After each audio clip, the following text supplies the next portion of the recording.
బాధలు ఎక్కువైపోయిన మగోడికి సహనం చాలా ఎక్కువ పెరిగిపోతూ ఉంటుంది. నిశ్శబ్దం అలవాటు అవుతుంది, నవ్వు జవాబు అవుతుంది, ఒంటరితనం వ్యసనంగా మారుతుంది. రాత్రులు ఇద్దరికి బదులు ఏడుపు వస్తుంది. ఒక మగాడు నవ్వుతున్నాడంటే ఏడ్చే స్టేజ్ దాటిపోయాడని అర్థం. బాధలు ఎక్కువైపోయిన మగోడికి సహనం చాలా ఎక్కువ పెరిగిపోతూ ఉంటుంది. నిశ్శబ్దం అలవాటు అవుతుంది, నవ్వు జవాబు అవుతుంది, ఒంటరితనం వ్యసనంగా మారుతుంది.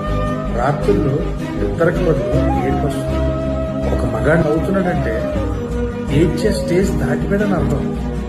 బాధలు ఎక్కువైపోయిన మగోడికి సహనం చాలా ఎక్కువ పెరిగిపోతూ ఉంటుంది. నిశ్శబ్దం అలవాటు అవుతుంది, నవ్వు జవాబు అవుతుంది, ఒంటరితనం వ్యసనంగా మారుతుంది. రాత్రులు ఇద్దరికి బదులు ఏడుపు వస్తుంది. ఒక మగాడు నవ్వుతున్నాడంటే ఏడ్చే స్టేజ్ దాటిపోయాడని అర్థం.